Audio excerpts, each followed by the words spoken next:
पंचदशी ग्रंथ में पहला प्रकरण और इस प्रथम प्रकरण में आज चलेगा श्लोक नंबर 28 बराबर 28 नंबर के श्लोक की अवतर निकालेगी। एवं पंचीकरणम अभिधाय तैहि भूतैहि उत्पाद्यम कार्यवर्गम दर्शयति। बराबर है। अब ऊपर के श्लोक में पंचीकरण बताया था। पंचीकरण बताने का उद्देश्य क्या था जी?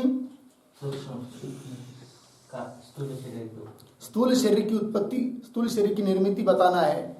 भूतों से जो भौतिक पदार्थ उत्पन्न होते हैं वो कैसे होते हैं, इस बात को बताने के लिए पहले पंचीकरण प्रक्रिया बताई।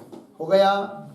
अब इस प्रकार का पंचीकरण कहने के बाद उन पंचीकृत पंच महाभूतों से भूतैहि उन पंचीकृत पंच महाभूतों से उत्पाद्यमानम उत्पन्न होने वाला जो कार्य वर्ग है, क्या क्या उत्पन्न होता है उनसे वो आप दिखा रहे हैं। हो गया। तो इसके ऊपर लिखिए, शीर्षक दीजिए ब्रह्मांडस्य उत्पत्ति ही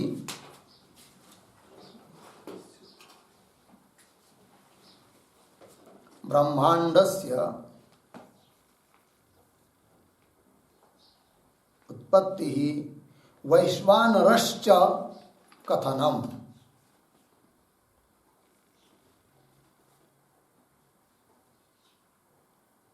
क्यों वैश्वानरस्य कथनम? क्या हुआ?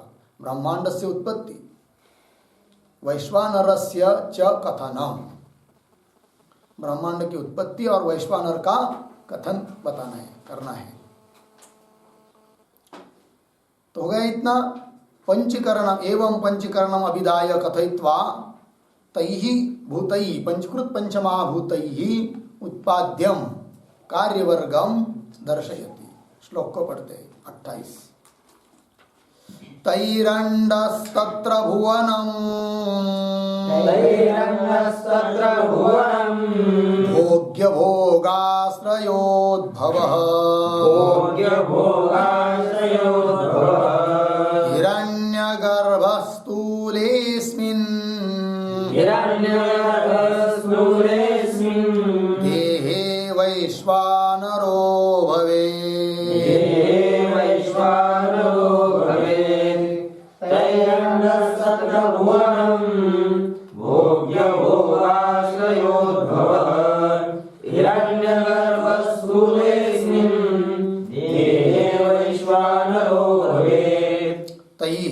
अंडः तत्र भुवनं भोग्यभोगाश्रयोद्भवः हिरण्यगर्भः स्थूले अस्मिन् देहे वैश्वानरः भवेत्। ठीक है जी। चलिए अन्वय, पहली पंक्ति सरल है। तैहि अंडः तत्र भुवनं भोग्य भोगाश्रयोद्भव। नीचे अस्मिन् स्थूले देहे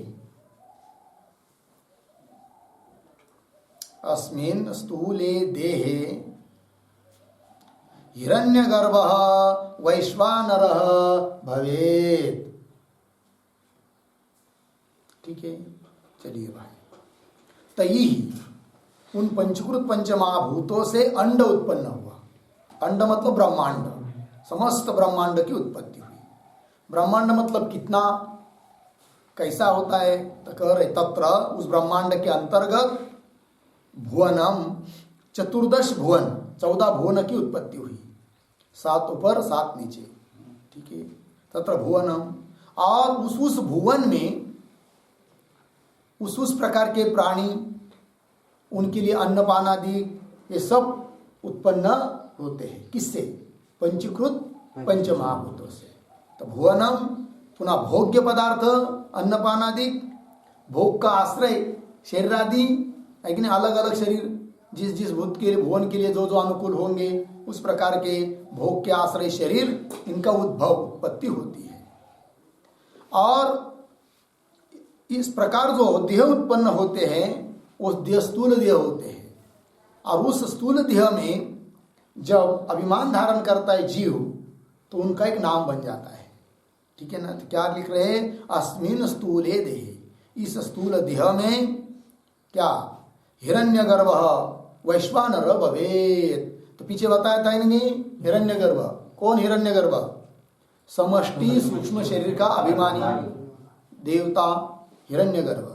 वही जब समष्टि स्थूल शरीरों का अभिमान धारण करता है तब उसका नाम हो जाता है वैश्वानर। क्या नाम होता है, वैश्वानर। उसको विराट भी कहते हैं, समष्टि। और एक एक स्थूल देह का अभिमान धारण करने वाला जो जीव, स्थूल देह का अभिमान धारण करने वाला जीव, उसका नाम हो जाता है विश्व। क्या जी, विश्व। तो व्यष्टि कारण शरीर का अभिमानी जीव प्राज्ञ, व्यष्टि सूक्ष्म शरीर का अभिमानी जीव तेजस, व्यष्टि स्थूल शरीर का अभिमानी जीव विश्व। बराबर। समष्टि कारण शरीर का अभिमानी ईश्वर, समष्टि सूक्ष्म शरीरों का अभिमानी हिरण्यगर्भ, समष्टि स्थूल शरीरों का अभिमानी वैश्वानर किंवा विराट। बात समझ में आई, ये बात हो रही है। चलिए टीका, तई रंडयति, तई ही ये प्रतीक है, उसका अर्थ कर रहे हैं पंचकृतई भूतई। तई का मतलब क्या, उन पंचीकृत पंचमहाभूतों से, जिन भूतों का पंचीकरण हो चुका है, पंचीकरण प्रक्रिया कल बताई थी, उन पंचीकृत पंचमहाभूतों से। भूत ही कैसे, वो उपादान कारण भूत है, तो उपादान कारण भूत ही पंचीकृत ही भूत ही क्या उत्पन्न होता है, अंड आया ना, अंड प्रतीक है, उसका अर्थ कर रहे ब्रह्मांड उत्पद्यते, ब्रह्मांड उत्पन्न होता है। आगे तत्र ये प्रतीक, तत्र शब्द का अर्थ कर रहे ब्रह्मांडांत, उस ब्रह्मांड के अंतर्गत, ब्रह्मांड के बीच में। भुवनानी मिला जी, तो भुवन तो बहुवचन होने के कारण, अनेक होने के कारण भुवनानी। तो कितने भुवन उत्पन्न होते जी, 14। तो वही लिख रहे आगे, उपरि भागे वर्तमानाः भूम्यादय सप्तलोकाः अर्धविराम, भूमेः अधः स्थितानि अतलादीनि सप्त पातालांतानि, है कि नहीं। तो कितने हुए, 14। देखिए कैसे कैसे, भुवनानि, तो भुवनानि प्रतीक हुआ, भुवन का भुवनानि करके। फिर ऊपरी भागे वर्तमाना भूम्यादय, यहाँ से ऊपर की ओर जो है, तो भूमि जो हम लोग जहाँ रह रहे वो ऊपर में, ऊपर के भुवनों के अंतर्गत गिना जाती है। तो पहली हुई भूमि, जमीन, है कि नहीं, ये भूलोक। फिर उसके आगे और ऊपर वाले, तो कितने हुए ये सब, 7, और नीचे 7। तो वही लिखा है, ऊपरी भागे वर्तमाना भूम्यादय भूमि इत्यादि सप्तलोका। कौन कौन है 7 लोक है जी, भूरलोक, भुवरलोक, स्वरलोक, महरलोक, जनलोक, तपोलोक और सत्यलोक। कितने हुई, 7। ये 7 भुवन ऊपर हुए। और आगे क्या लिख रहे, देखिए, भूमि अधस्थितानि, इस भूमि के नीचे स्थित, कौन, स्थितानि अतलादीनी, अतल है आदि में, आरंभ में जिनके, ऐसे अतलादीनी सप्त पातालांतानि, 7 पाताल उत्पन्न हुए। तो 7 पाताल कौन कौन है जी, अतल, वितल, सुतल, तलातल, रसातल, महातल और पाताल। कितने हुई, 7। तो नीचे 7, ऊपर 7, कुल मिलाकर 14, चतुर्दश भुवन। आगे देखिए पंक्ति, तेषु च भुवनेषु, उन भुवनों में, तैहि तैहि प्राणिभिः भोक्तुम, उन प्राणियों के द्वारा, उन भुवन में रहने वाले जो प्राणी, उनके द्वारा भोगने के लिए, खाने पीने के लिए, क्या, भोग्यानि अन्नादीनि। तो भोग्य पदार्थ उत्पन्न किए कौन, अन्नपानादि, है कि नहीं। हो सकता है हम लोगों का जो अन्नपानादि है उनसे अलग होगा, उन लोगों में रहने, उन भुवनों में रहने वाले प्राणियों का अन्नपानादि हो गया जी। चलिए अन्नादीनी, आगे तत्त लोकोचित शरीरानी च, और शरीर भी अलग अलग है। ये पृथ्वी में रहने वाले हम लोगों के शरीर भिन्न भिन्न है कि नहीं। मनुष्य के, गाय, बैल, भेड़, बकरी, सबके शरीर कैसे अलग। उस प्रकार उस भुवन में रहने वाले लोग, उनके शरीर भी उन लोगों के अनुकूल जिस प्रकार के चाहिए उस प्रकार के बनाए। किसने? भगवान ने। हो सकता है वह 4 पैर का आदमी होगा, किसने जाना, अलग अलग हो सकते हैं।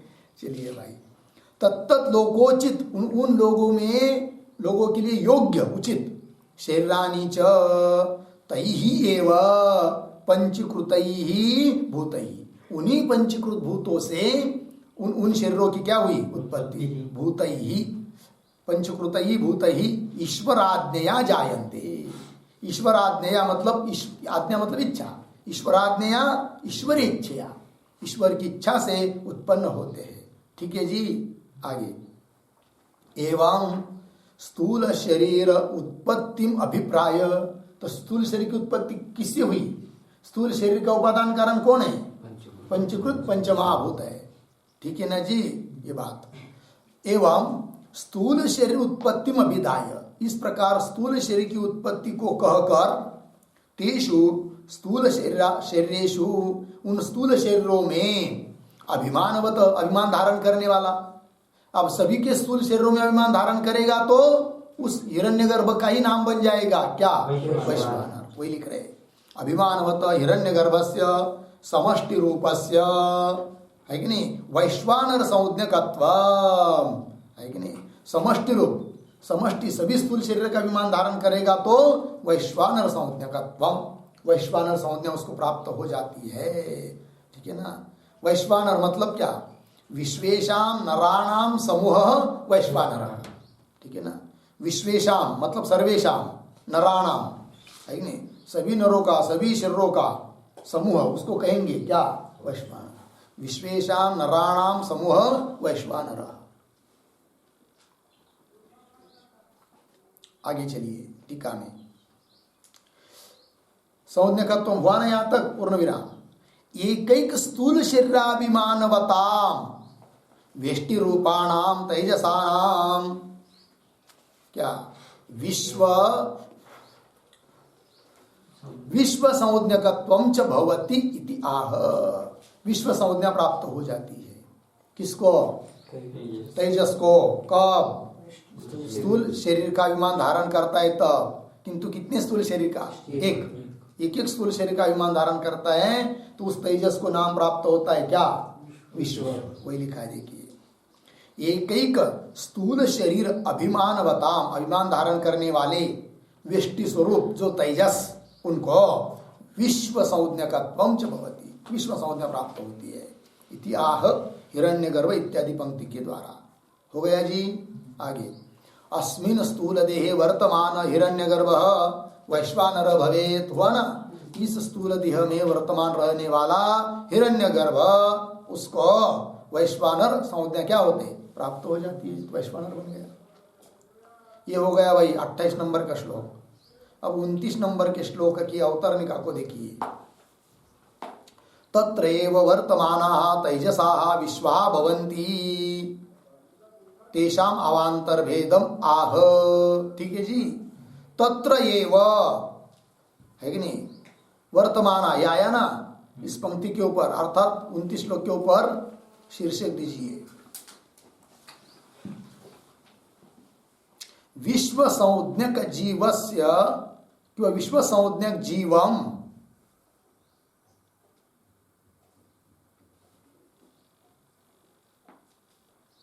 संसार प्राप्ति, क्यों विश्व संज्ञक जीवस्य संसार प्राप्ति, ऐसा कर सकते हैं।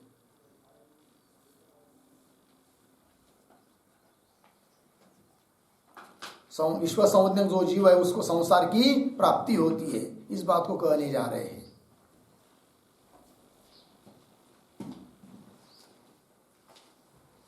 हो गया। तत्र टीका लिखिए, अवतरणिका। तत्र एव कर्ता लिखिए, एकैक स्थूल देहे एव,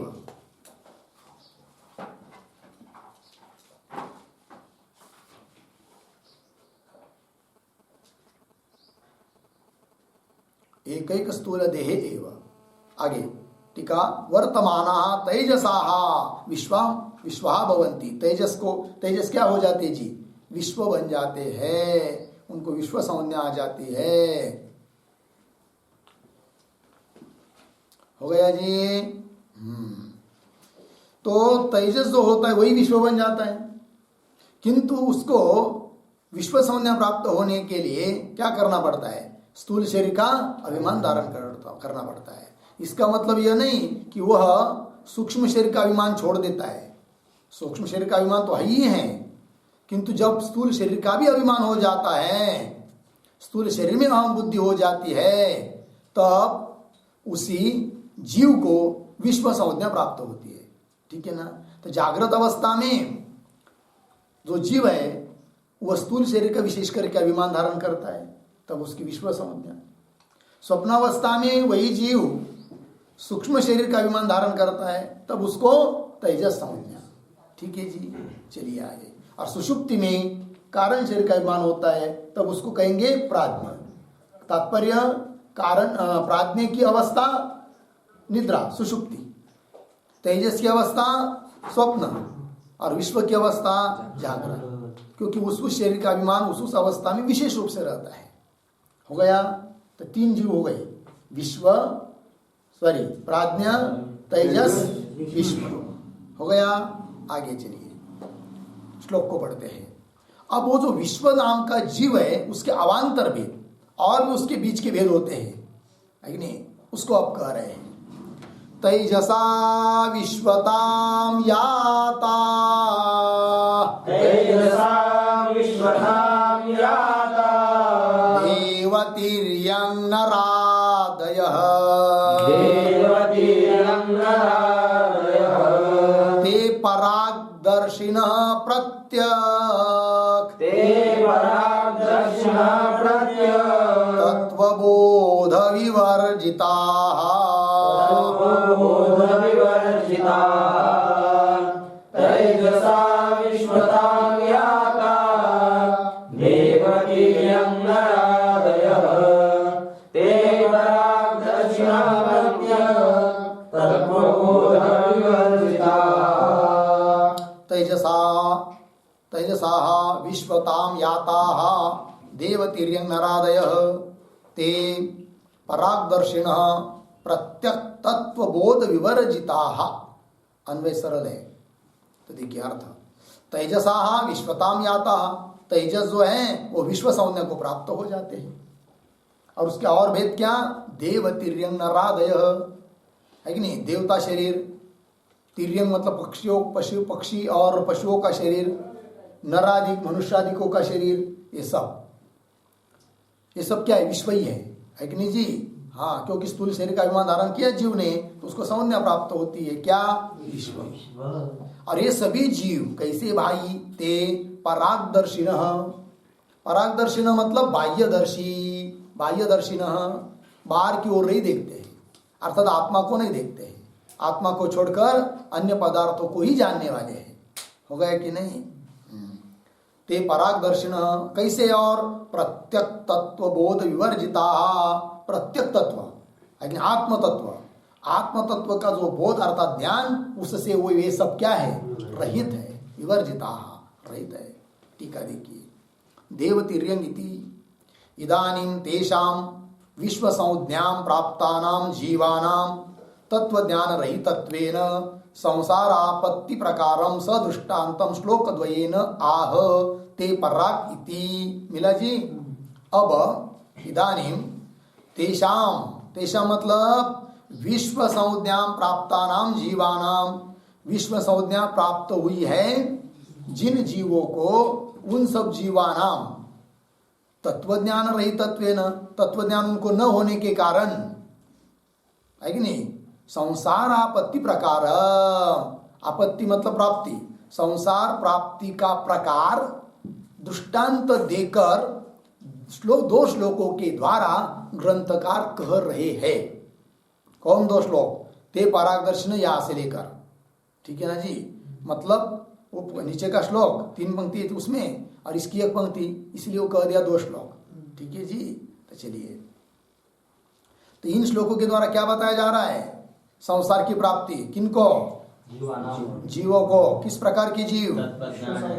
तत्व ज्ञान रहित होने के कारण वो बात है, लेकिन किस प्रकार के जीव?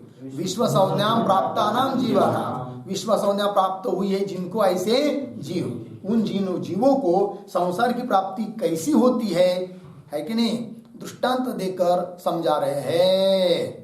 लेकिन इन जीवों को संसार की प्राप्ति क्यों होती है? हाँ, तत्व ज्ञान रहित तत्व ज्ञान रहित होने के कारण संसार की प्राप्ति होती है। हो गया जी।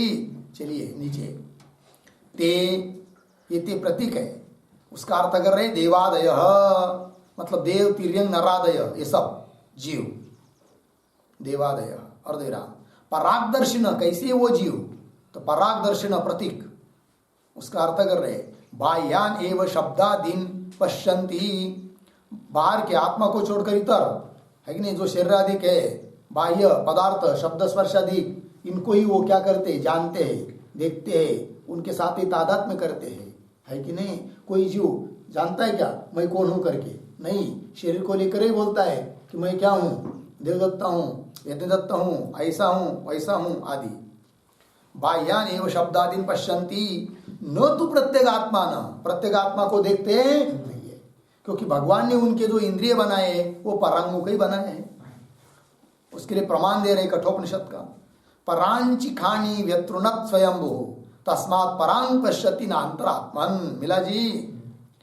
तो कैसा स्वयंभू? स्वयंभू मतलब परमात्मा, भगवान, है कि नहीं।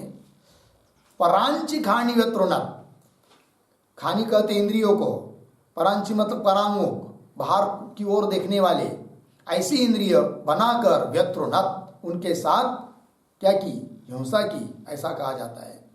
हिंसितवान इत्यर्थः, रचितवान अर्थात इंद्रियों को परांगमुख बनाया, किसने?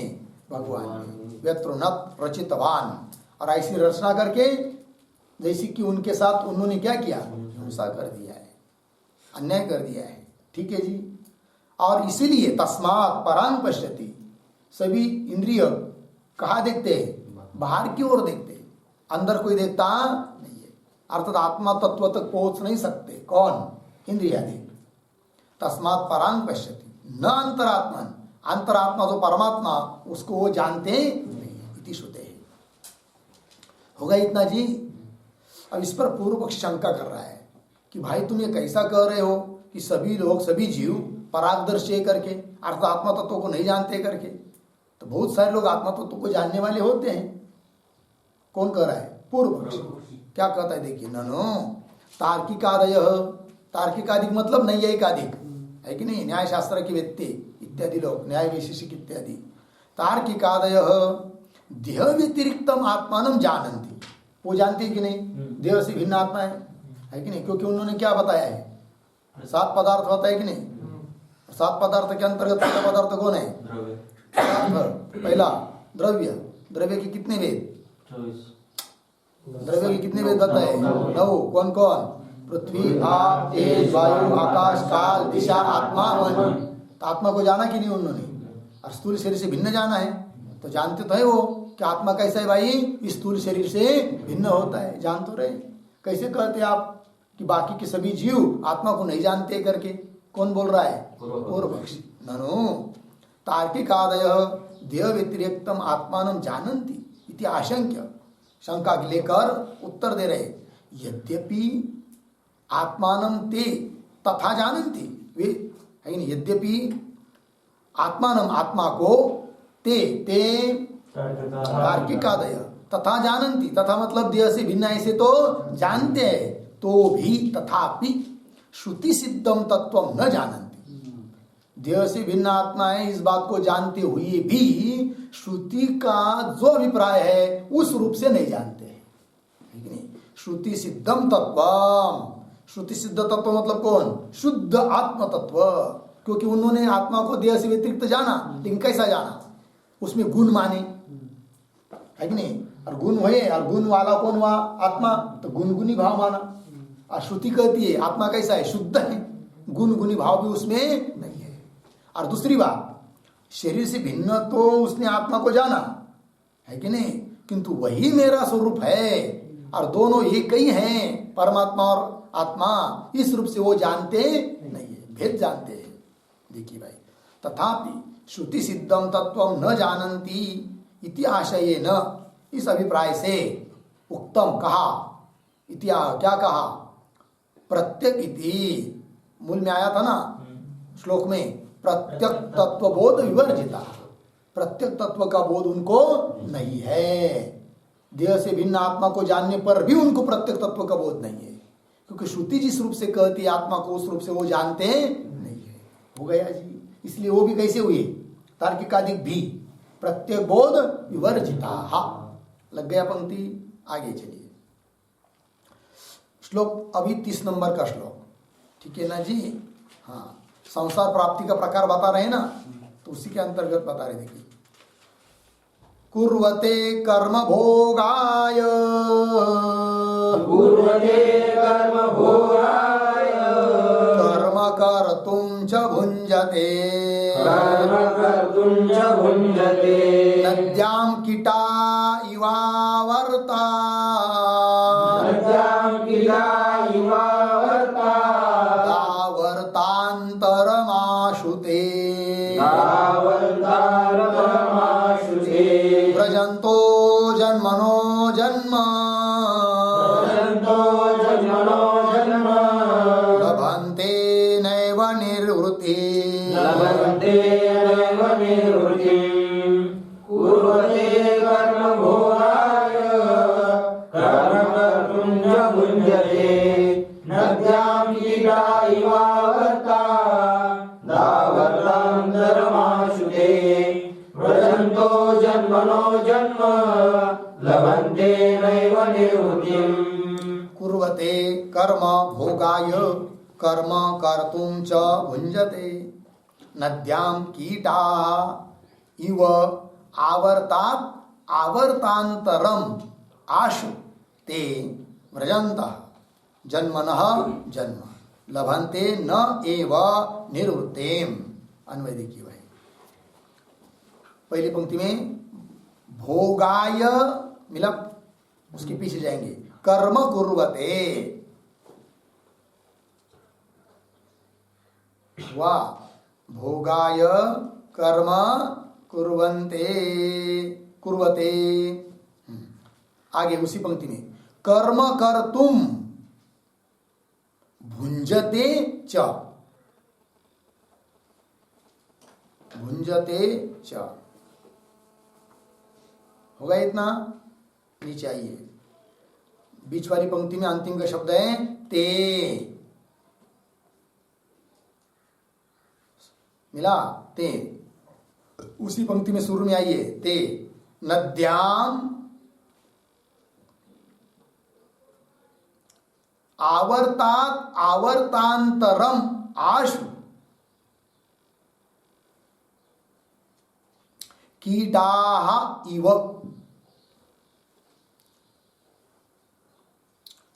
जन्मनः जन्म व्रजन्तः,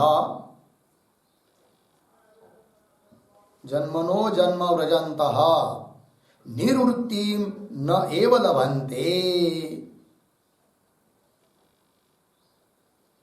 ठीक है जी, चलिए अर्थ। तो भोगाय कर्म कुर्वते, भोग के लिए कर्म करते हैं कौन?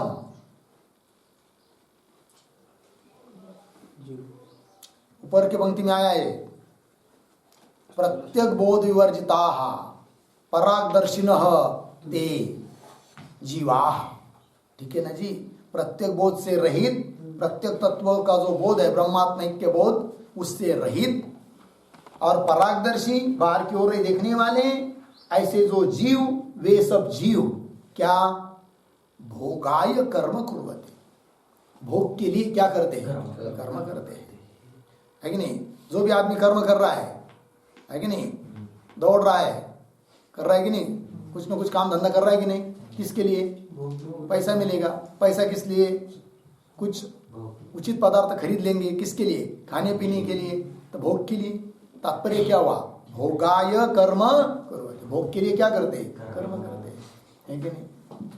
सुबह सुबह उठा, है कि नहीं, फिर क्या किया? गया रसोई बनाई, रोटी सब्जी बनाई, किसके लिए? खाने के लिए, और खाया, फिर सोया, फिर उठा पुनः, है नहीं, खाया किसके लिए? भोग के लिए, है नहीं, खाने, भोगाय कर्म कृत, भोग के लिए कर्म किया, और खाया किसके लिए? पुनः कर्म करने के लिए, है कि नहीं? खाएगा नहीं तो कर्म कैसा कर पाएगा, है कि नहीं? देखिए, भोगाय कर्म कुर्वते, और आगे क्या लिख रहे? कर्म कर तुम भुंजते च, कर्म करने के लिए खाते हैं। किस लिए खा रहे? कर्म करने के लिए।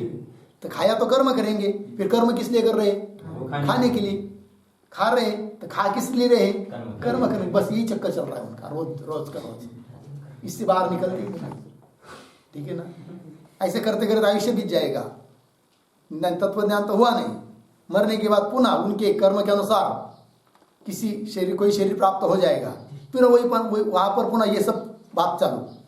क्या कर्म करते हैं खाने के लिए, खाते हैं कर्म करने के लिए, ऐसे जन्मों जन्म जन्मों जन्म चले जा रहे हैं, लेकिन मोक्ष उनको प्राप्त होता नहीं है। संसार की प्राप्ति कैसी होती है? किनको? प्रत्यक तत्व बोध विवर्जिता, प्रत्यक तत्व का बोध से रहित परागदर्शी ऐसे जो जीव, उनको इस प्रकार से संसार की क्या होती है? प्राप्ति होती है। समझ में आया जी? संसार मतलब क्या? वही जन्म मृत्यु सुख दुख का साक्षात्कार, इसमें वो लगे रहते हैं। ठीक है ना जी? बहुत बार गिरते उठते हैं, लेकिन अब तत्वज्ञान हुआ नहीं तो क्या रहेंगे? क्या तत्वज्ञान तो एक ही जन्म में हो सकता है ना। 84 लाख योनियों में से एक ही ऐसा जन्म है कि जिसमें तत्वज्ञान हो सकता है, और वो कौन है? मनुष्य शरीर। और इस मनुष्य शरीर में भी यदि तत्वज्ञान प्राप्त नहीं किया तो अन्य शरीर में हो सकता है क्या? होगा ही नहीं। तब क्या होगा? कुर्वते कर्म भोगाय कर्म कर्तुम च व्रजन्तो जन्मो नो जन्म लभन्ते नैव निवृत्तिम। हो गया जी? चलिए आगे। किस प्रकार की उनकी गति होती है आगे दे रहे, देखिए। ते जीवा नद्याम, यही है ना? नदी में उदाहरण दे रहे हैं, नद्याम आवर्तांतरम कीटा इव। कभी आपने बहती हुई नदी देखी है? बाढ़ आई है, महापुर है कि नहीं? देखिए ना, तो उसमें कभी क्या होता है? कोई ऐसा कीटक गिर जाता है, कीड़ा कोई, है कि नहीं? तो गिर गया तो वो निकलना चाहता है बाहर, लेकिन निकल नहीं पाता है, उसकी शक्ति कम पड़ जाती है। फिर बहते हुए जाता है, बीच में ही कहीं आ जाता है भौरा, आवर्त उसको कहते हैं। उसके चक्कर में आ गया, बस घूमता रहता है, बाहर निकल नहीं पाता। किसी तरह से निकल गया, दूसरे आवर्त में फंस जाता है, फिर तीसरे आवर्त में, चौथे आवर्त में, करते करते मरता है। ऐसा ही मर जाता है, लेकिन बाहर निकल नहीं पाता है। उदाहरण दिया, नद्याम आवर्तांतरम, एक आवर्त से दूसरे आवर्त को, एक भौरे से दूसरे भौरे में, यानी कीटा इव, कीड़ों की तरह। ते कीटा इव क्या जी? जन्मनो जन्म व्रजंता, जन्म इस जन्म से उस जन्म में, उस जन्म से उस जन्म में, उस जन्म से उस जन्म में चलते रहते हैं। व्रजंता चलते रहते हैं, है कि नहीं? निर्वृत्तिम नैव लभन्ते, निर्वृत्ति कहते सुख व मोक्ष, नैव लभन्ते, मोक्ष को प्राप्त करते ही नहीं है। हो गया जी? जहां मोक्ष को प्राप्त हो सकते थे वहां तो किया नहीं प्रयत्न। कहा? मनुष्य जन्म में, वहां तो बहता सलता दूसरे ही कुछ करते बैठे जो नहीं करना चाहिए वो करते बैठे। समझ में आया कि नहीं? क्या क्या किया? बहुत कुछ किया, है कि नहीं? शादी किया, बच्चे किया, मकान बनाया, नौकरी किया, पैसा कमाया, गाड़ी लिया, है कि नहीं? बच्चों की शादी विधि सब किया, यही सब करते रहे तो तत्वज्ञान होगा क्या? नहीं होगा। जो करना चाहिए वो किया नहीं, जो नहीं करना चाहिए वो करते बैठे, तो लभन्ते नैव निवृत्तिम। हो गया जी? चलिए आगे। टीका, कुर्वती इति अतः एव, मिला जी? अतः एव मतलब क्या? अतः एव शब्द का अर्थ लिखिए, प्रत्यक बोध रहितत्वात् एव, प्रत्यक तत्व बोध रहितत्वात् एव।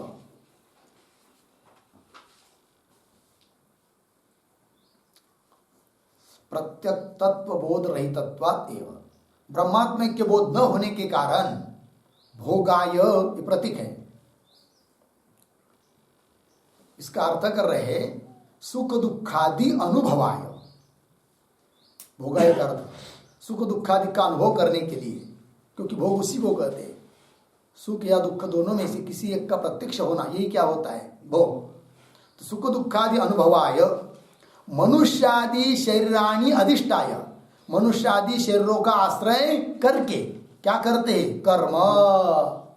प्रतीक उसका अर्थ कर रहे तत्त शरीरोचितानि कर्माणि कुर्वति, उस शरीर के लिए उचित जो जो कर्म है वो सब करते हैं।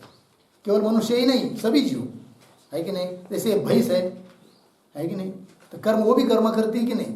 करने के लिए दूर चली जाती है, वहाँ खाती है, पुनः सोती है, सब होता है कि नहीं? सब है कि नहीं? चलो बच्चों को देती है आदि करके कर्माणि कुर्वते। आगे कर्म इति जातो एक वचनम।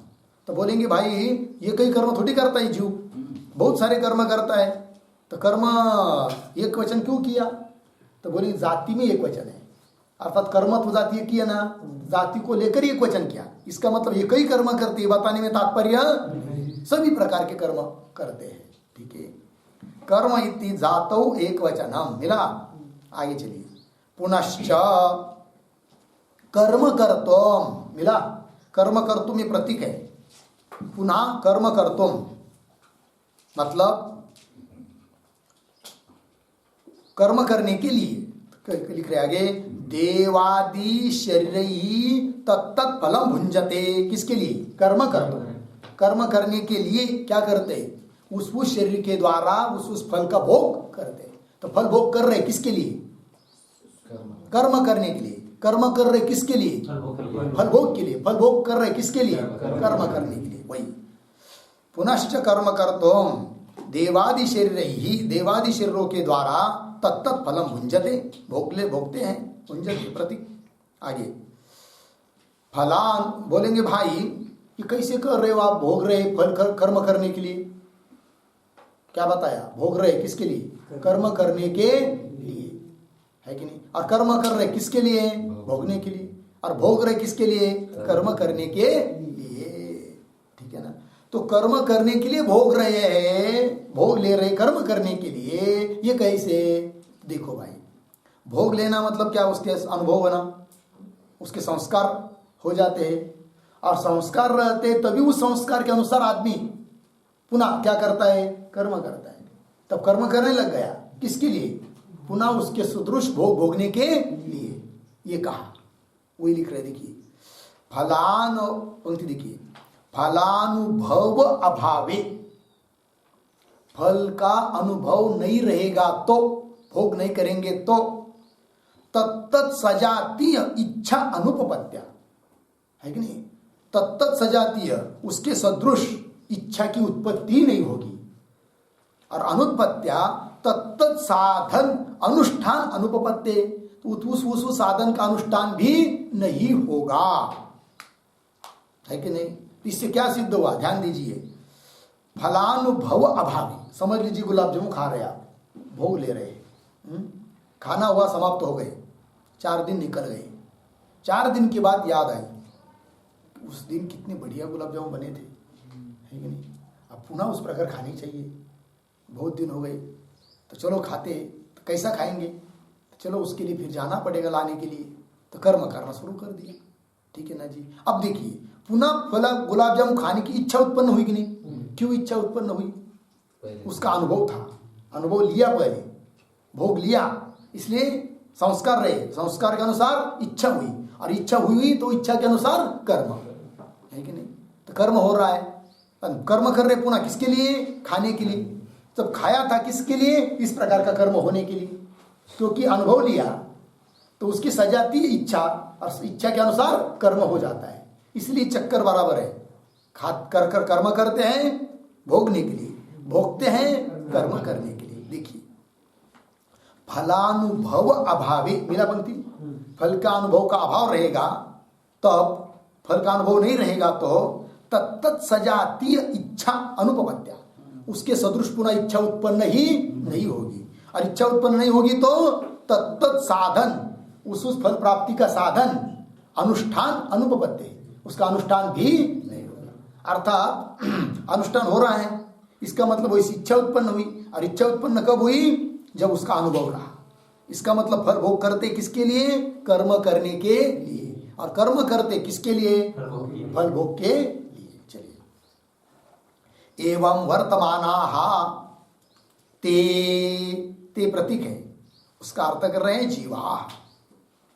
इस प्रकार वर्तमान, ऐसा वर्तने वाले, रहने वाले वे सब जीव, नदी प्रवाह पतिता कीटा, नदी प्रवाह में गिरे हुए कीड़े, जैसे कीटा च आवर्तांतरम आशु व्रजंत, एक आवर्त से दूसरे आवर्त को, एक भौरे से दूसरे भौरे को आशु मतलब अत्यंत वेग से, शीघ्रता से, व्रजंत जाते हुए, यथा निर्वृत्ति प्रति, उसका अर्थ अगर सुखाम न लभन्ते, उनको बिल्कुल सुख प्राप्त होता नहीं है।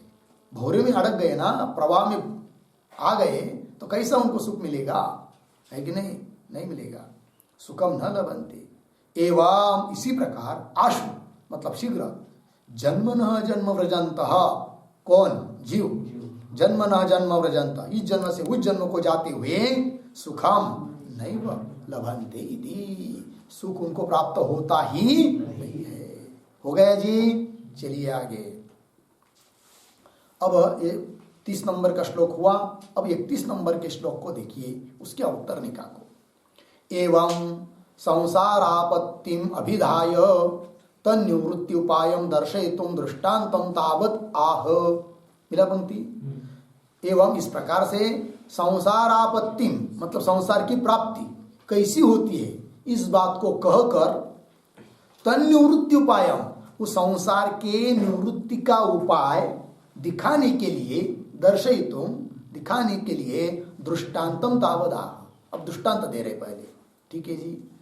तो शीर्षक दीजिए, विश्व संज्ञक जीवानाम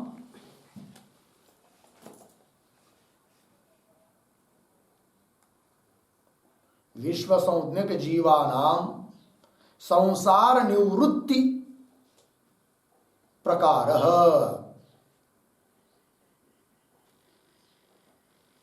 संसार निवृत्ति प्रकार मुख्य हेडिंग है। ये चलेगा 31 और 32 दो श्लोकों के लिए। हो गया जी। चलिए श्लोक को पढ़ते हैं। श्लोक नंबर 31। सत्कर्म परिपाकात्ते करुणानिधिनो धृताः प्राप्य तीरतरुच्छाया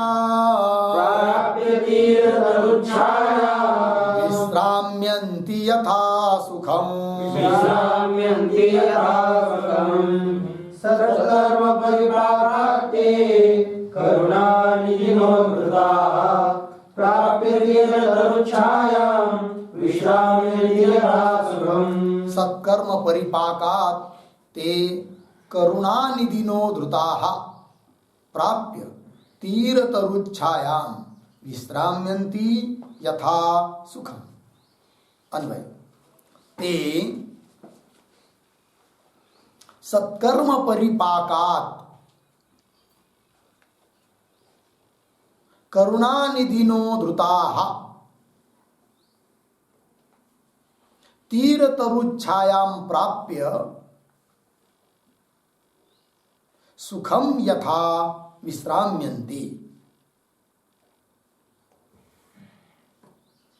ठीक, देखिए भाई। ते दृष्टांत में कीटा, कीड़े है कि नहीं। सत्कर्म परिपाकात्, उनका किसी जन्म का कोई थोड़ा बहुत पुण्य रहा होगा, उसका परिपाक हुआ, अर्थात वह पुण्य फल देने के लिए सन्मुख हुआ, फल देने के लिए तत्पर हुआ। तब कोई दयाशील व्यक्ति आ गया, करुणानिधि, करुणानिधिना उद्धृता अलग पद है, ठीक है ना जी। करुणानिधिना मतलब करुणानिधि, दयानिधि पुरुष के द्वारा क्या उद्धृता गया, उस प्रवाह के पास देखा, अरे ये कीड़ा कितने दिन से इस भंवरे में घूम रहा है, कितनी देर हुआ, बहुत तकलीफ हो रही बेचारे को। तब उस आदमी ने क्या किया, उसको ऐसा हाथ डालकर निकाला बाहर, और बाहर निकालकर उस तट पर रख दिया। थोड़ी धूप मिल गई, तब धीरे धीरे चलने लगा। चलते चलते किसी पेड़ के नीचे छाया में बैठ गया, आराम करने लगा। कौन? कीड़ा। वो कीड़ा। दृष्टांत है, ठीक है जी। पंक्ति देखिए, ते सत्कर्म परिपाकात करुणा निधिना उद्धृताहा, है कि नहीं? तीर तरु छायाम प्राप्य, तीर तट, उस पे जो तरु वृक्ष, उसकी छाया में प्राप्त होकर सुखम यथा विश्राम्यति, जिस प्रकार से उनको सुख मिलेगा उस प्रकार से वो क्या करने लगे? विश्राम, आराम, शांति से सो गए। ठीक है जी।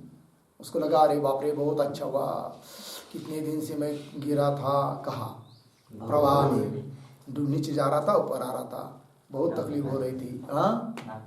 हाँ, मुख में नाक में पानी जा रहा था, डूब रहा था, मर रहा था। अब अच्छा हुआ महात्मा जी मिल गए, अब मुझे बाहर निकाला, आराम करता हूँ, हो गया। देखिए भाई, टीका सत्कर्म ते प्रतीक है, उसका अर्थ कर रहे कीटा।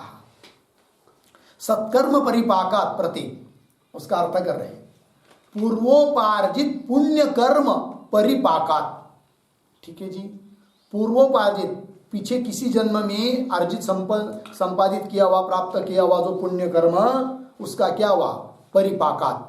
परिपाक हुआ मतलब वो फल देने के लिए सन्मुख हुए, कर्म फलोन्मुख हो गए। तब कृपालुना केनचित पुरुष विशेषेण, दयाशील ऐसा किसी पुरुष के द्वारा, पुरुषेण उद्धृता, उद्धृता का अर्थ कर रहे, उद्धृता प्रतीक है, उसका अर्थ कर रहे नदी प्रवाहात बहिः निस्सारिता। नदी का जो प्रवाह है उस प्रवाह से उनको क्या करा, किया, बाहर निकाला। निस्सारिता संतः तीर तरु छायाम प्राप्य, है कि नहीं?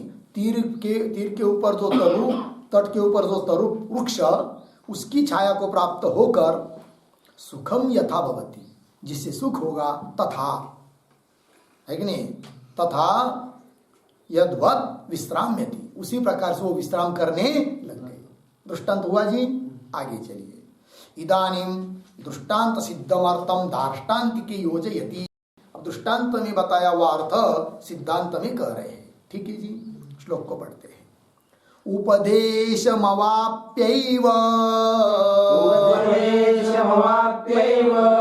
आचार्यात् तत्त्वदर्शिनः पंचकोश विवेकेन लभन्ते निर्वृत्तिं पराम्। उपदेशमवाप्यैव आचार्यात् तत्त्वदर्शिनः पंचकोश विवेकेन लभन्ते निर्वृत्तिं पराम्। उपदेशम अवाप्य एवं आचार्यात् तत्त्वदर्शिनः पंचकोश विवेकेन लभन्ते निर्वृत्तिं पराम्। अन्वय एवं तत्त्वदर्शिनः आचार्यात् उपदेशम अवाप्य पंचकोश विवेकेन पराम निर्वृत्तिम लभन्ते। पराम निर्वृत्तिम लभन्ते हो गया जी। अर्थ देखते हैं। एवं इस प्रकार से तत्वदर्शिन, एवं मतलब दृष्टांत के अनुसार, तत्वदर्शिन आचार्य, तत्ववेत्ता किसी आचार्य गुरु के पास से उपदेशम अवाप्य, उपदेश को प्राप्त करके वो पंचकोश विवेकेन, 5 कोश से अपने आत्मा का विवेचन करके पराम निवृत्तिम लभन्ते। पराम मतलब निरतिशय, निवृत्ति मतलब सुख, निरतिशय सुख को प्राप्त करते हैं, अर्थात मोक्ष को प्राप्त करते हैं। ठीक है जी। चलिए टीका। उपदेशम इति एवं, एवं प्रतीक है, उसका अर्थ कर रहे मुक्तेन प्रकारेण, ऊपर कही हुई प्रकार के अनुसार। क्या प्रकार कहा था बता रहे, पूर्वोपार्जित पुण्य कर्म परिपाक वशात एवं, यही प्रकार। जैसे वो कीड़ा बहुत दिन से प्रवाह में पड़े थे, किंतु उनका पुण्य किसी जन्म का फलित हुआ, तब कोई साधु मिल गया, दयाशील पुरुष, उसने उनको बाहर निकाला। उसी प्रकार हम लोगों का जब किसी जन्म का पुण्य उदित हुआ है, तभी तो हम इस परमार्थ मार्ग में आए हुए हैं। समझ में आया? लेकिन आए हुए इतने से काम नहीं चलेगा कि हो गया सब कुछ, ये तो कुछ नहीं हुआ। यहां तक भगवान ने लाके पहुंचाया, ये तो उसके बहुत उपकार है, किंतु इससे आगे हम लोगों को ही क्या करना पड़ेगा? प्रयत्न करना पड़ेगा। किसके लिए? तत्वज्ञान प्राप्ति के लिए, है कि नहीं? बहुत विघ्न आते हैं, एक नहीं करोड़ों विघ्न आते हैं। सब विघ्नों को दूर करके जो तत्वज्ञान को अत्यंत प्रयत्न से प्राप्त करेगा, उसी को तत्वज्ञान प्राप्त होगा, बहुत दृढ़ होगा, अन्यथा नहीं। कितने प्रतिबंध आते पता है? एक दो नहीं, हजारों प्रतिबंध, लाखों प्रतिबंध आते, करोड़ों प्रतिबंध आते, है कि नहीं? क्या? एक तो कुछ शरीर के प्रतिबंध है, वर्तमान प्रतिबंध, भूत प्रतिबंध, भावी प्रतिबंध, आगे आगे बहुत सारे प्रतिबंध है। कभी शरीर बीमार रहेगा, कभी मन नहीं लगेगा, या मन लगेगा सब कुछ होगा, अभ्यास करने का, पाठ को आने का मन नहीं करेगा, निद्रा आएगी, सो जाएंगे उधर। कभी या वातावरण, खाना पीना या आश्रम का या अगल बगल का वातावरण गड़बड़ हो जाएगा, तो भी प्रतिबंध हो सकता है। या समझ लीजिए कुछ नहीं है, किंतु मन में लालसा उत्पन्न हो गई किसी आश्रम की, प्रतिष्ठा की, कीर्तन पाठ करने लग गया अभ्यास छोड़कर, ये भाई सब क्या है? प्रतिबंध तो है कि नहीं? और कोई बोला रहे भाई आप जैसे साधु, हमारे लिए तो आपका अवतार है, चलो हम आपकी सब व्यवस्था करते, हमारे गांव में चलो आपको 2 एकड़ जमीन देते, बस भूल गया तो लग गया संसार में। ये सब क्या है जी? प्रतिबंध है। ठीक है कि नहीं जी? मैं तो बहुत दिन से नियम लिया है, पैसा को छूता नहीं हूं, कोई तो छुओ भाई, नहीं तो मेरा नियम टूट जाएगा। तब किसी को दया उत्पन्न हुई, वो भी प्रतिबंध है। समझ में आया कि नहीं? ठीक है भाई, तुम्हारा नियम तुम्हारे पास, हम क्यों बिगड़ लिया हमारा हमको?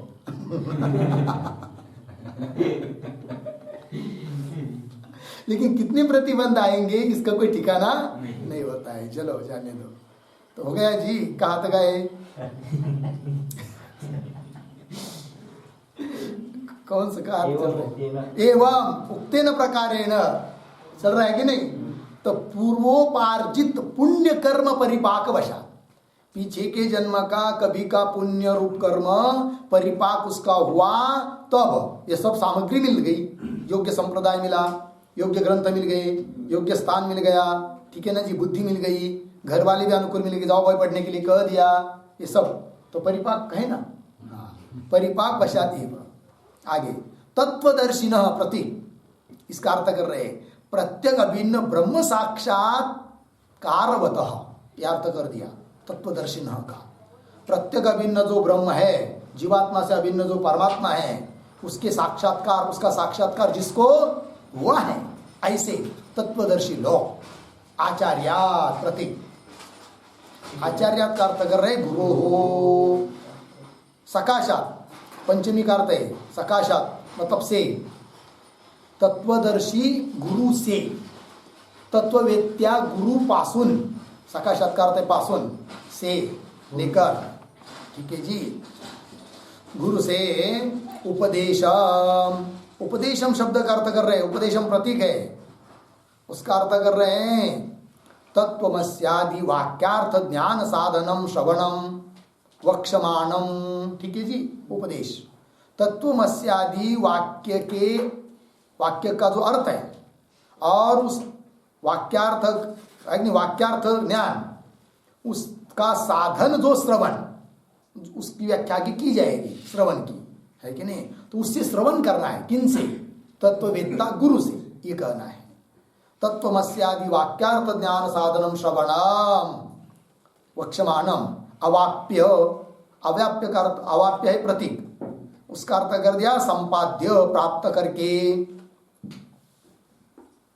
उपदेश को प्राप्त करके, पंचकोश विवेकेन, प्रतीक, उसका अर्थ कर रहे अन्नादीनाम पंचानाम कोशानाम विवेकेन, अन्नमय कोश, प्राणमय कोश, ऐसे 5 कोश है कि नहीं, उन सभी कोश के विवेक से, अन्नादीनाम पंचानाम कोशानाम विवेकेन, वक्ष वक्ष विवेकेन का अर्थ कर रहे हैं वक्षमान विवेचनेन, जिसका आगे हम विवेचन करेंगे उसी को कह दिया यहाँ पर विवेक।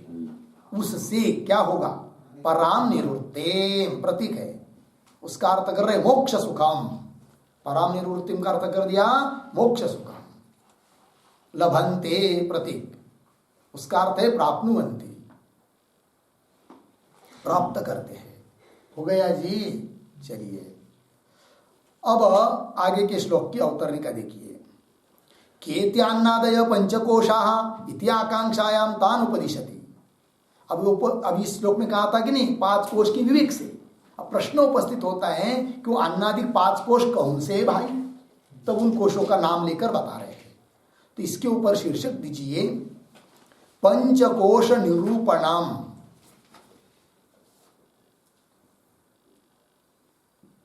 पंचकोश निरूपणम, श्लोक नंबर 33 से लेकर 36 तक चलेगा। तो चलिए, केत्यान्नादय पंचकोशा, 5 अन्नमयादिक 5 कोश कौन से हैं, तो उनके नाम बताओ। तो बता रहे श्लोक के माध्यम से, अन्नम प्राणो मनो बुद्धि आनंदश्चेति पंचते कोशास्तैरावृत्त स्वात्मा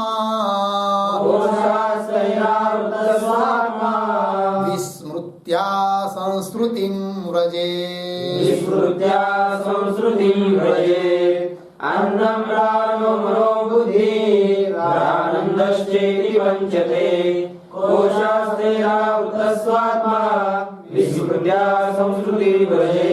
अन्नम प्राणः मनः बुद्धिः आनन्दः च इति पंचते कोशाः तैः आवृत्तः स्वात्मा विस्मृत्या संस्कृतिं व्रजेत्। अन्वय देखिए, अन्नम प्राणः मनो बुद्धि आनंदः च इति ते पंच,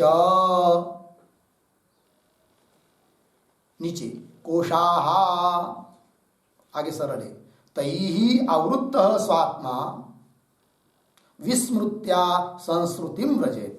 हो गया जी। चलिए भाई, तो बता रहे अन्न प्राण मन बुद्धि आनंद, 5 कोश है। अन्नमय कोश, प्राणमय कोश, मनोमय कोश, बुद्धि मतलब विज्ञानमय कोश, और आनंदमय कोश। चैती ते पंच, 5 कोश हुई। तो क्या करते हैं कोश, तो लिख रहे आगे, कोशाः तैः आवृत्त स्वात्मा, उन कोशों के द्वारा ढक गया, छिप गया, कौन, अपना आत्मा, अपना स्वरूप, आवृत्त स्वात्मा। विस्मृत्या, ढकने के कारण, उसका ज्ञान न रहने के कारण उसका स्मरण हुआ, और आत्म तत्व का अपने स्वस्वरूप का विस्मरण हुआ, तो हुआ क्या, संस्कृति व्रजे, संसार को प्राप्त होता है जीव। हो गया जी। चलिए आगे टीका। अन्नम प्राण इति, अन्नम प्राणः मनो बुद्धि आनंद च इति पंचकोशाः, ये 5 कोश है भाई। ठीक है जी। हाँ, बुद्धि ही विज्ञानम, बुद्धि शब्द से क्या लेंगे, विज्ञान मतलब विज्ञानमय कोश। तेषाम अन्नादीनाम कोश शब्दाभिधेयत्वे कारणम आह, उन अन्नमयादिक कोश जो है, अन्नमयादिक, उनको कोश शब्द से क्यों बोल रहे भाई, है कि नहीं, इसका कारण बता रहे ग्रंथकार मूल में, कौन से पंक्ति से, तैहि आवृत्तः स्वात्मा इत्यादि। समझ में आया। पंक्ति देखिए, तेषाम अन्नादीनाम कोश शब्दाभिधेयत्वे, अभिधेयत्वे, अभिधेयत्वे शब्द का अर्थ लिखिए वाच्यत्वे।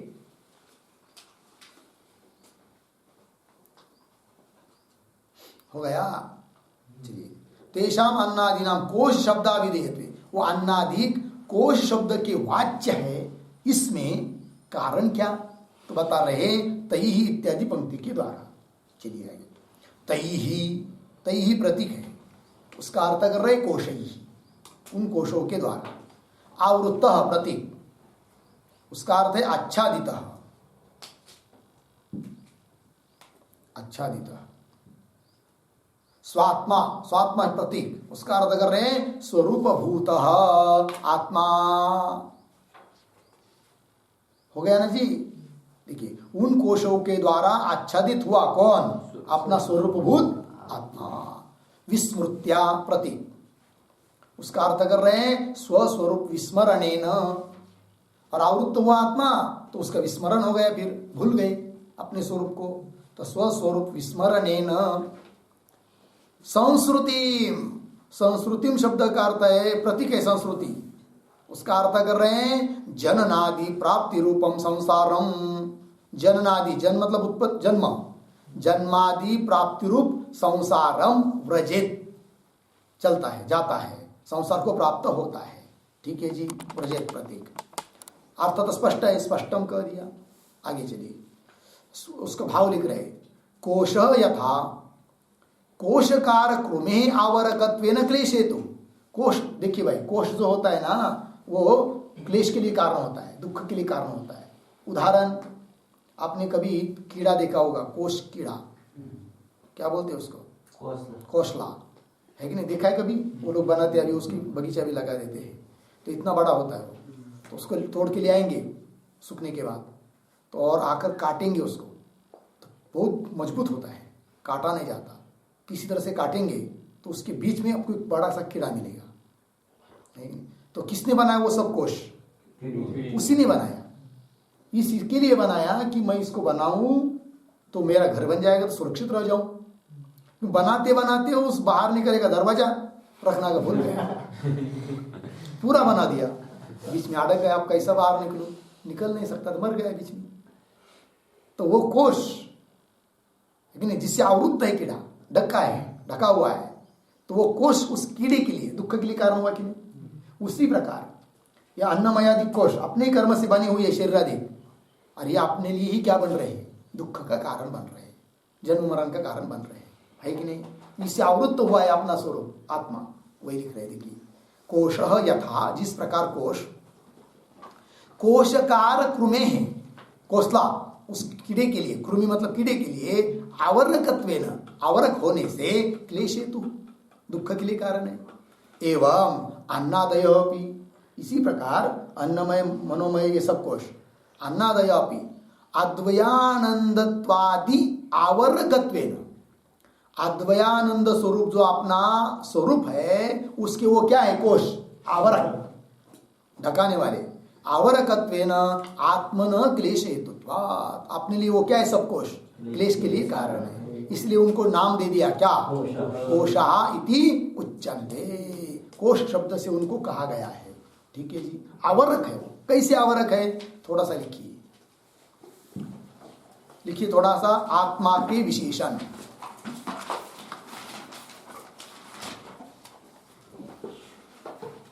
बराबर लिखा, फटाफट लिखिए, आत्मा के विशेषण।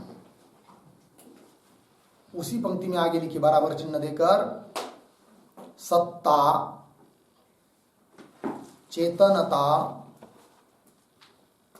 आनंदता, अद्वयता। एक ही पंक्ति में, आनंदता, अद्वयता हो गया। उसके नीचे की पंक्ति में लिखिए अब देहादि के विशेषण।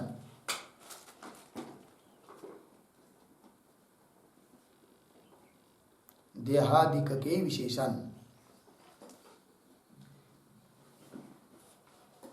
तो लिखेंगे असत्ता, ऊपर जो लिखा है ना सत्ता, उसके नीचे लिखिए असत्ता, और जड़ता, दुख रूपता, सद्वयता। सद्वयता कितने हुई? 4। ये किसके विशेषण है? देह के। क्या क्या? असत्ता, जड़ता, दुख रूपता, सद्वयता, द्वैतपना। ठीक है ना जी। और ऊपर आत्मा के विशेषण कौन कौन? सत्ता, चेतनता, हाँ, सत्ता, चेतनता, आनंदता और अद्वैता। 4 हुई कि नहीं? अब होता क्या है, तो आत्मा के जो दो विशेषण है, सत्ता और चेतनता, ठीक, और देहादिक जड़ पदार्थ के दो विशेषण नीचे, असत्ता और जड़ता। तो असत्ता को ढक दिया सत्ता ने।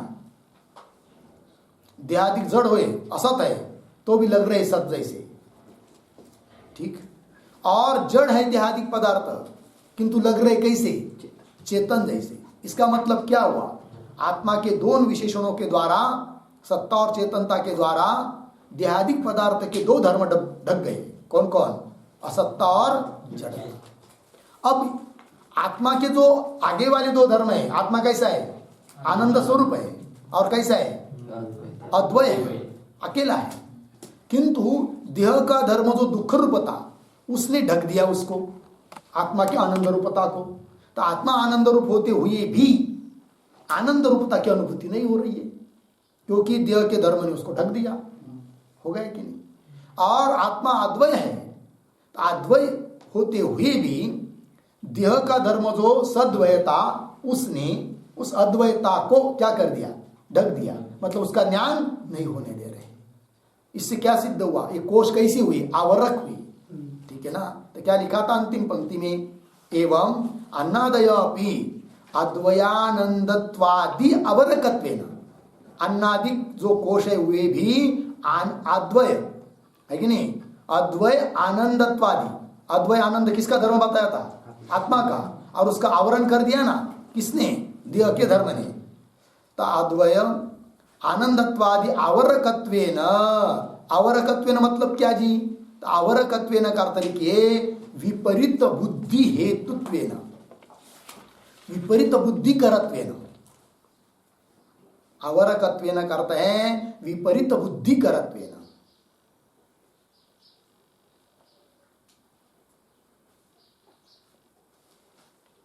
विपरीत बुद्धि कराने वाले हो, इसलिए आत्मन क्लेश हेतुत्व, आत्मा के लिए क्या, क्लेश देने वाले। कौन, कोश।